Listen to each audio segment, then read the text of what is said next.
Mando un saludo a los amigos del canal. Eh, Antes que nada les tengo que mencionar que puede que se cuele algún sonido. Estoy en un sector un poquito ruidoso, así que bueno, les pido disculpas. Y vamos a continuar con el libro Pensamiento para Aspirantes de Sirram. Y vamos a ver tres meditaciones que son súper interesantes, que igual nos hablan de ver las cosas como son, vernos a nosotros mismos como somos y aparentemente hay que pasar por esa percepción de lo que es, digamos, como hablaba Krishnamurti, ¿no es cierto? Vamos a,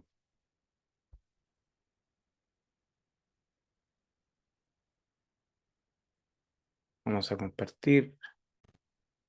Dice, cada uno tiene que conocerse tal como es. ¿Ah? Esa es la primera frase, o sea, del pensamiento número 11. Cada uno tiene que conocerse tal como es. O sea, ahí no como debería ser, ¿no es cierto? Uno tiene que verse tal cual, con toda su naturaleza personal, tal cual es, ni agregando ni quitando nada, dándose cuenta de las influencias que modelan su pensamiento y acción. ¿Ah? O sea, ¿qué nos plantea? Por ejemplo, hay muchas cosas culturales, sociales, familiares que están en nosotros, cosas que vienen desde afuera, desde el exterior, políticas, religiosas, de todo orden, influencias culturales que modelan, o sea, le dan forma a nuestro pensamiento y a nuestras acciones. Cosas que vienen de nuestra familia. Entonces uno debería darse cuenta, si se ve tal cual, va a ver que hay cosas que lo están, digamos, modelando, lo están influenciando de manera muy fuerte. ¿Ya? Dice, perdón, si ha de evitar poner sus conceptos favoritos, sus ilusiones e ideas con las cuales está encariñado en la morada sagrada de la verdad. Qué interesante. O sea, en el fondo está diciendo que uno, en el conocimiento de sí mismo, debe verse tal cual, digamos, de manera brutal, por decirlo de alguna manera, darse cuenta de sus condicionamientos, de sus influencias, y no proyectarlos en el desarrollo interno, no proyectarlos en lo que es de carácter superior. Porque en este proceso de desarrollo interno, de encuentro con nuestra naturaleza superior, es un proceso sagrado de descubrimiento. Hay algo en lo cual no podemos mezclar cosas mundanas, cosas que vienen desde el exterior o desde la personalidad. No podemos proyectar, mezclar ese proceso interior con esa verdad interna, que es algo interno en nosotros. ¿Ah? O sea, la verdad está con mayúscula. ¿Mm? Es interesante, o sea, hay que pasar por ver lo que es, comprender nuestro condicionamiento, nuestras influencias, y no proyectar nuestros favoritismos personales internos en este proceso, que es en el estado más superior al que queremos alcanzar. ¿Mm? Tenemos que en ese sentido ir de una manera completamente limpia.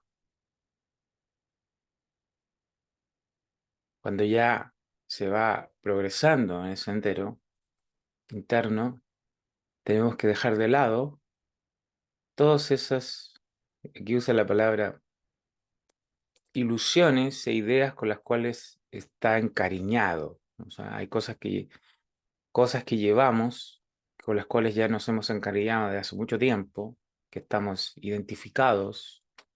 Y todo eso tiene que quedar, en última instancia, tiene que quedar fuera de este estado interior, que él lo dice de una manera muy gráfica, en la morada sagrada de la verdad, que es un proceso interno, no externo, es interno. ¿Mm? 12 dice, el primer paso en el conocimiento propio es darse cuenta de esa dura concha de nuestras naturalezas. El primer paso en el conocimiento propio es darse cuenta de esa dura concha de nuestras naturalezas que está compuesta por nuestros arraigados hábitos de pensamiento y acción.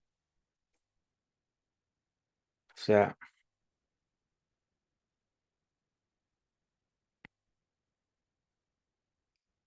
eh, vamos a leerlo entero. Dice, un objeto de sombras opaco a los rayos de nuestra propia comprensión. El mismo conocimiento de su existencia abre camino a los rayos de nuestra inteligencia e inicia el proceso de su disolución.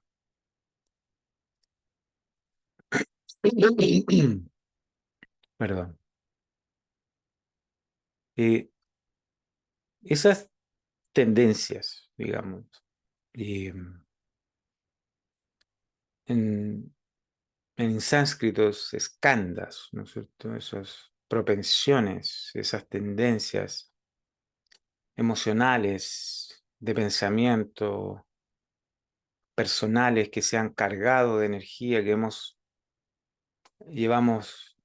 toda una vida cargando de energía, fluyendo por esas mismas corrientes de pensamiento y emociones, de carácter personal, egocéntrico, es una costra, está muy buena esa palabra, una concha, o sea, que nos cubre, que nos opaca, que nos mantiene en un estado, digamos, refractarios a lo verdadero, a la verdad, a lo superior, a lo sublime. ¿Ah? Estamos atrapados ahí en una concha, y que es un objeto de sombras opaco a los rayos de nuestra propia comprensión. O sea, tenemos que entender que estamos encerrados en nosotros mismos, en esa estructura, en esa personalidad, que no permite el acceso de luz, que no entra la comprensión, que no entra el discernimiento en esa estructura que tanto hemos alimentado y que tanto hemos jugado y vivido con ella. Mm. Es muy fuerte este pensamiento, número 12. El primer paso en el conocimiento propio es darse cuenta de esa dura concha de nuestras naturalezas, que está compuesta por nuestros arraigados hábitos de pensamiento y acción. O sea, arraigados, imagínense ustedes lo que es la palabra arraigados, o sea, están pegados a nosotros esos condicionamientos, esos hábitos, esas estructuras, están pegados, están adheridos como con un pegamento en nosotros. Y esos objetos, esa estructura, es un objeto de sombras, opaco. Qué interesante esta palabra y complicada, un objeto de sombras. O sea, la naturaleza de esos elementos psíquicos, o esos elementos de pensamientos repetitivos, hábitos, tendencias que están en nosotros, es la naturaleza, la vibración de esos elementos impiden los rayos de nuestra propia comprensión, que es superior, que viene de principios superiores, de estados integrados superiores, que están en otra esfera de conciencia, una esfera de conciencia espiritual. ¿Mm? O sea, qué fuerte es este pensamiento que nos está lanzando Serrano. Qué fuerte el anuncio que hace de, si no, si no se da cuenta de ese de esa estructura que lo encierra, ninguna posibilidad de desarrollo. Por más que, digamos, uno quiera o entienda o, digamos, anhele, pero si no se da cuenta de sus sombras, de sus estructuras personales, egoístas, egocéntricas, que se encubren y que ocultan el verdadero conocimiento de sí mismo, ninguna posibilidad, cero posibilidad. El mismo conocimiento de su existencia, el mismo conocimiento, o sea, al darse cuenta de que estamos ahí en esa lamentable situación, abre camino a los rayos de nuestra inteligencia e inicia el proceso de su disolución. O sea, si ustedes juntan el 12 con el 11, cada uno tiene que conocerse tal como es. Uno, normalmente uno se ve mejor de lo que es, esa es la realidad. Uno se ilusiona pensando que uno es alguien muy especial, muy particular, ¿no? Esa cosa que tiene el yo personal, ¿no es cierto? ¿Ah? Uno se ve mejor. O sea, esa cosa de la autoimagen que distorsiona la percepción, ¿no es cierto? Pero acá en estos dos pensamientos dice que hay que ver cómo es, como uno es, ¿ya?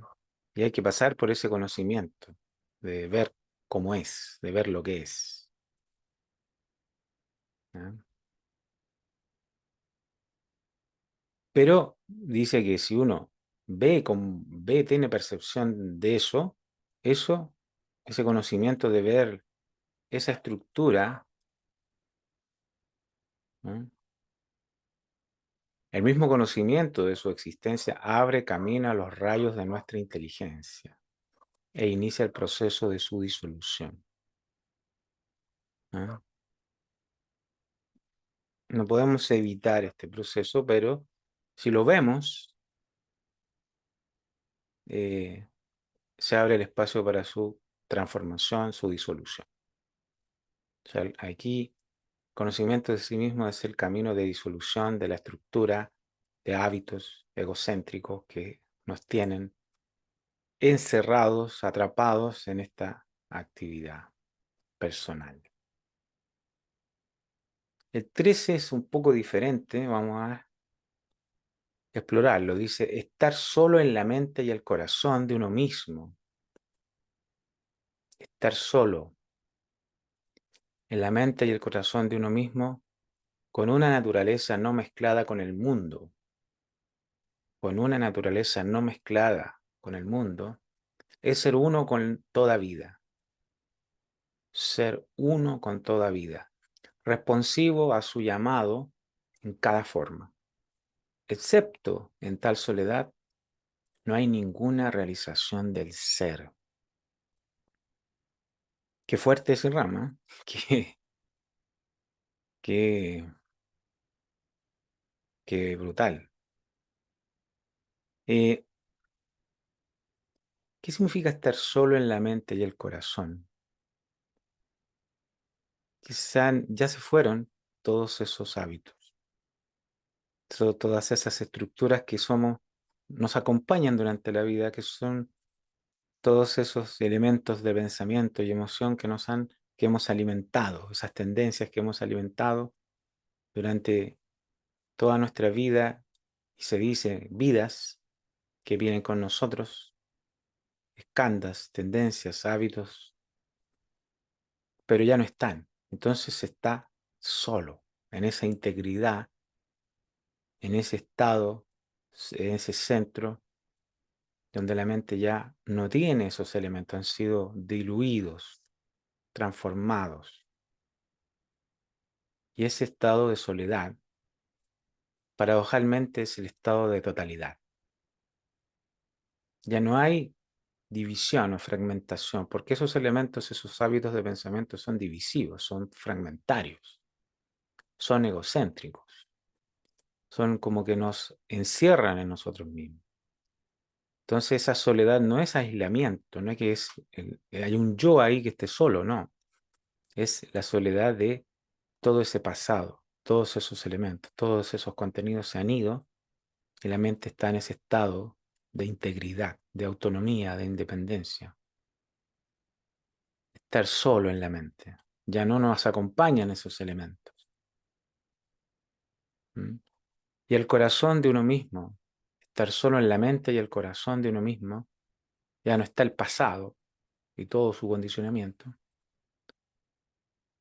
con una naturaleza no mezclada con el mundo. O sea, ya el mundo era la mente y las emociones y todos esos elementos psicológicos. Esos son el mundo. ¿Mm? Finalmente el mundo es uno mismo. Es todo lo que uno ha construido en sí mismo. Él con esos ojos ve sus relaciones con todo. ¿Mm? La personalidad es el mundo, por decirlo así. Entonces ya no hay ese estado de la conciencia, ese estado de la mente ya no está mezclado.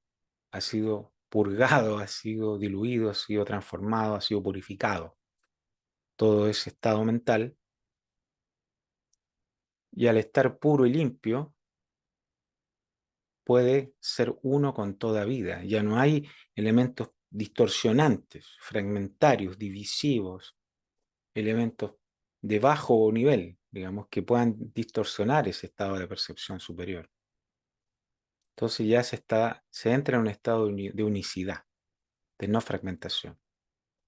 Es ser uno con toda vida. O sea, se entra en un estado de comunión con la totalidad, con todo, responsivo a su llamado en cada forma. O sea, puede ver ese elemento superior, sublime en cada cosa, en cada objeto, en cada elemento que observa en la naturaleza. O sea, tiene un nivel de percepción completamente superior. O sea, responde a lo superior en cada cosa, en cada situación, en cada forma. ¿Mm? La vida universal en cada forma. No solo a su cáscara, sino que a su esencia. ¿Ah? Responsivo a su llamado en cada forma. Excepto en tal soledad no hay ninguna realización del ser. O sea, si no se ha pasado por ese proceso de purificación, por ese autoconocimiento, y la mente ya está completamente limpia y libre de todos esos elementos que la constituían, que la mezclaban con el mundo, no se puede conocer la verdadera naturaleza esencial interna de nosotros. O sea, la realización del ser interno, del espíritu, del purucha, como dice la yoga. ¿Mm? El espíritu divino. Excepto en tal soledad no hay ninguna realización del ser.